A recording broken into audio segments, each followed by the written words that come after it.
जोशीमठ का मुद्दा है। मेरे साथी वहाँ के प्रभारी महासचिव देवेंद्र यादव जी मेरे साथ हैं। मनीष खंडूरी वहाँ से इलेक्शन लड़े हैं। सुजाता पॉल काफ़ी रिसर्च करती हैं और टीवी पर कांग्रेस का पक्ष रखती हैं। आप लोग जानते होंगे इन सबको। तो एक देव स्थल है जोशीमठ, हमारी पौराणिक सभ्यता का ज्वलंत जीता जागता उदाहरण है जोशीमठ। आदि शंकराचार्य की तपस्या भूमि है जोशीमठ और भगवान बद्रीश को सर्दियों के दिनों में यहां स्थापित किया जाता है। ऐसा जोशीमठ, उसके साथ जो पिछले दिनों में हो रहा है, परिवार उजड़ रहे हैं, घरों में, मंदिरों में, यहां तक कि आदि शंकराचार्य जी का जो ज्योतिमठ है वो टूट रहा है। शिवलिंग में क्रैक्स आ गए हैं। त्रिपुर सुंदरी मंदिर, राजराजेश्वरी मंदिर, लक्ष्मी नारायण मंदिर, ये तमाम मंदिर टूट रहे हैं। लोग सड़कों पर हैं, बाजार बंद हैं और जिस गति से क्रैक्स बढ़ रहे हैं, ब्रेकिंग न्यूज क्या बनती है? ब्रेकिंग न्यूज बनती है कि प्रधानमंत्री ने संज्ञान ले लिया। अरे साहब, कमाल। संज्ञान कब लिया? जब सब कुछ ब्रेक हो गया तब ब्रेकिंग न्यूज आई कि प्रधानमंत्री ने संज्ञान ले लिया। और संज्ञान अपने आप में बड़ी ब्रेकिंग न्यूज है। जो घर टूट रहे हैं, मंदिर टूट रहे हैं, दुकानें टूट रही हैं, वो ब्रेकिंग न्यूज है।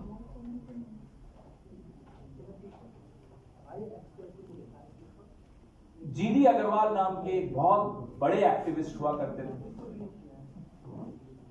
हमारे वक्त यूपीए की सरकार थी, जयराम रमेश जी पर्यावरण मंत्री थे, 2010 की बात है।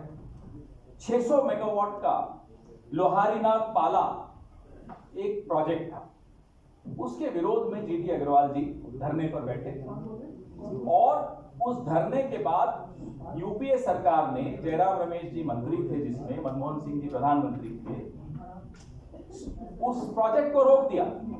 भैया फोन या जो भी आप बात कर रहे हैं प्लीज थोड़ा शांति से। उस प्रोजेक्ट को वहीं रोक दिया। ये 2010 की बात। तुलना कीजिए, वही जीडी अग्रवाल 2018 में भागीरथी नदी पर जो डैम्स बन रहे थे उसके खिलाफ धरने पर बैठे। इस सरकार ने क्या किया? उनको जबरदस्ती उठा दिया, वहां से ले गए और जिन परिस्थितियों में उनकी मौत हुई वो अपने आप में एक पीड़ादायक बात है।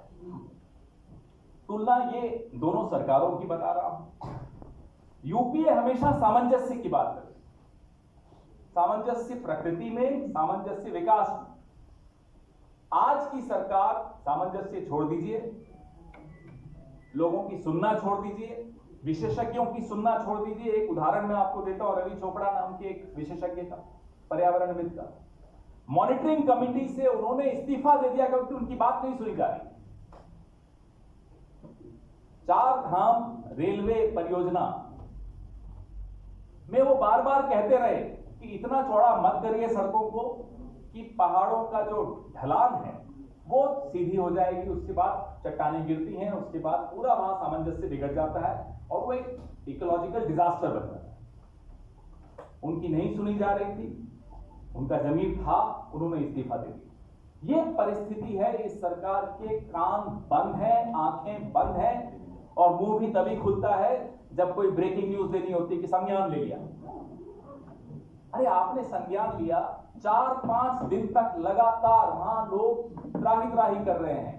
हमारे देवेंद्र यादव जी, इनका प्रतिनिधिमंडल घूम रहा है, स्थिति का जायजा ले रहा है, स्थानीय लोगों की बात कर रहा है, सोशल मीडिया पे आप लोग सब देख रहे हैं और आप में से काफी चैनल्स लगातार चला रहे हैं।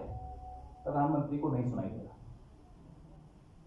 ब्लास्टिंग हो रही थी, स्थानीय लोगों ने उसका विरोध किया क्योंकि उनके घरों में अचानक दरारें आने लगी। फिर जाके ब्लास्टिंग रुकी और जहां ब्लास्टिंग हो रही थी, टनल एक बन रहा है एनटीपीसी का, स्थानीय लोग मानते हैं कि उस टनल की ब्लास्टिंग की वजह से आज ये स्थिति आई। जहां ये टनल में दरार आई सबसे पहली, 600 लीटर प्रति सेकंड की गति से पानी गिर रहा है। आप सोचिए, आप कल्पना नहीं कर सकते किस स्थिति में वहां एटॉमिक टाइम बॉम्ब लगा हुआ है और संज्ञान ले रहे हैं प्रधानमंत्री की 5 दिन बाद, 4 दिन बाद, 6 दिन बाद। और संज्ञान के बाद क्या हुआ हमें नहीं मालूम, संज्ञान ले लिया। 1976 में इसी इलाके में लगभग ऐसी ही एक समस्या आई। कांग्रेस की सरकारें थी, जाहिर सी बात है, मिश्रा कमेटी बनी। मिश्रा कमेटी की अनुशंसा थी कि कोई बड़े प्रोजेक्ट्स या बड़ा कंस्ट्रक्शन का काम यहां नहीं होना चाहिए, ये बहुत नाजुक इलाका है और अर्थक्वेक, भूकंप के पॉइंट ऑफ व्यू से भी ये नंबर 5 में आता है। 5 जोन जो है ये 5, तो इतना नाजुक। और उस वक्त की सरकारों ने ना केवल संज्ञान लिया और ब्रेकिंग न्यूज पे ध्यान नहीं दिया। मिश्रा जी जो थे, महेश मिश्रा जी संभागीय आयुक्त थे वहां के, और तब उत्तर प्रदेश का ही हिस्सा था, उत्तराखंड नहीं था। मिश्रा कमेटी की रिपोर्ट का पालन आने वाली कई सरकारों ने लगातार किया जब भी कोई बड़ा प्रोजेक्ट इस इलाके में आता। यहां तक कि जब जयराम रमेश जी के संज्ञान में डी अग्रवाल जी लाए इस मुद्दे को, वहां कंस्ट्रक्शन के मुद्दे को और पावर प्रोजेक्ट्स के मुद्दे को, जयराम रमेश जी ने भी मिश्रा कमेटी की रिपोर्ट को अपने टेबल पर सबसे ऊपर रखा। इन सरकारों ने मिश्रा कमेटी का नाम नहीं सुना होगा, मैं आपको बता सकता हूं, कम से कम प्रधानमंत्री कार्यालय ने बिल्कुल नहीं सुना। और यहां देवेंद्र यादव जी हो या सुजाता जी हो या मनीष खंडूरी जी हो या मैं हूं, हम लोग कोई ज्यादा हमारा इस दखल नहीं है निर्णय लेने में वहां, क्योंकि सरकारें हमारी नहीं है। लेकिन कम से कम इतना मालूम होना चाहिए कि उस इलाके का इतिहास क्या रहा है, विकास का इतिहास क्या रहा है, सरकारों ने कैसे रिस्पॉन्ड किया इस तरह की समस्याओं को, इस तरह की दिक्कतें जब आई। हमारी ये मांग है, जोशीमठ में जो हो रहा है, जो त्रासदी है, उसको राष्ट्रीय आपदा घोषित किया जाए, क्योंकि राज्य सरकार के बस की नहीं है कि वो इसमें कुछ ठोस कदम उठा पाए। और हम यह भी चाहते हैं कि जो 5,000 रुपए आप मुआवजा दे रहे हैं, वो बिल्कुल एक घिनौना मजाक कर रहे हैं आप वहां के लोगों। It's a cruel joke on the people of Joshimath. 5,000 रुपए आप उनको मुआवजा देंगे, ये मानव रचित आपदा है। यह बात हमें स्पष्ट, इसको कोई प्राकृतिक आपदा नहीं माना जा सकता।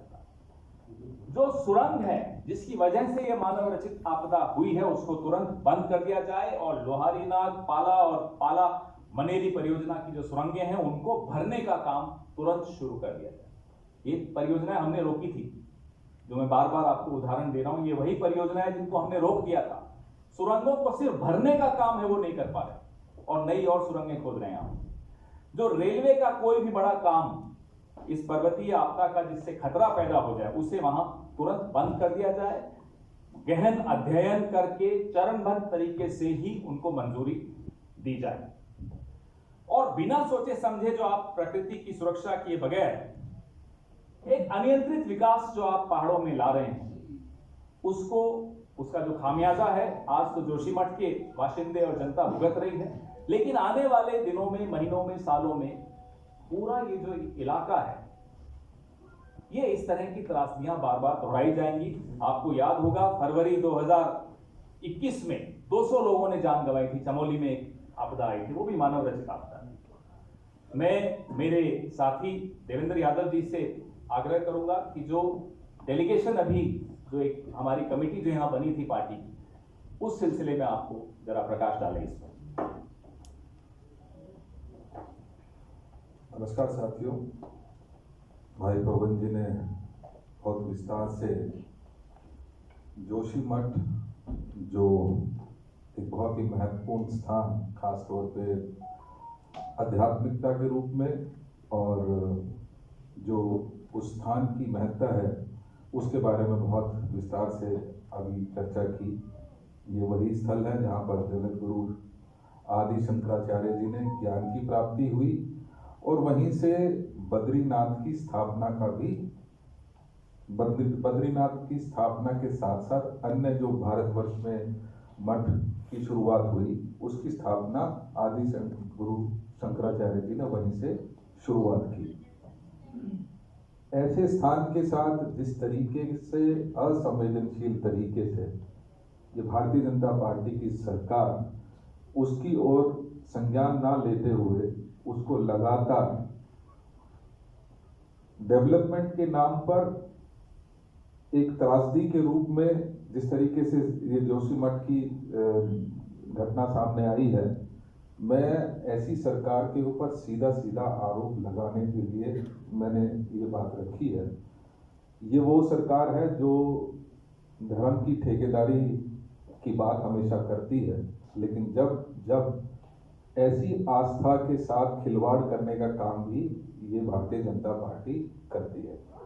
अभी पवन जी ने बताया कि माननीय प्रधानमंत्री जी ने इसका संज्ञान लिया और उस संज्ञान का नतीजा ये हुआ कि कल आनन फानन में मात्र 2 घंटे के लिए वहाँ के मुख्यमंत्री जोशीमठ पहुँचे और हालात ये थी 2 घंटे में उन्होंने क्या जायजा लिया, किस तरीके से उन्होंने वहाँ पर अपना व्यवहार रखा, मैं उसकी एक छोटी सी झलक आपको बताना चाहता हूँ।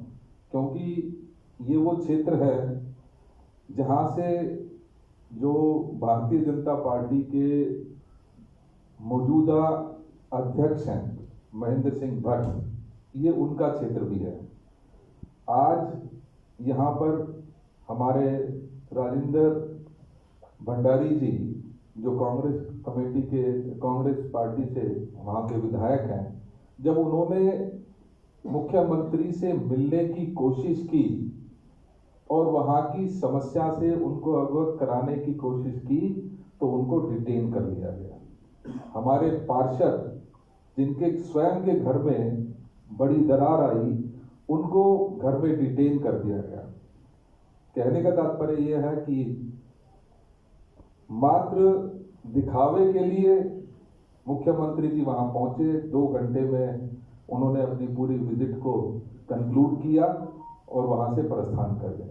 एक कमेटी की अनाउंसमेंट की और मात्र इतने से मैं समझता हूं कि ये सरासर एक ऐसी घटना जो पूरे देश के लिए नहीं, मानवता के लिए भी बहुत मैं समझता हूं कि बहुत ज़रूरी है कि इसका संज्ञान लिया जाना चाहिए था और बहुत पहले लिया जाना चाहिए था। मैं चर्चा भी करना चाहूँगा, एक हमारी बहन है लुंटी देवी जी, पत्नी श्री दिनेश लाल जी, इन्होंने 2021 में बाकायदा इनके घर में जब दरारें आई तो उन्होंने एडमिनिस्ट्रेशन को संपर्क किया और इसका संज्ञान वहाँ के एडमिनिस्ट्रेशन को दिया।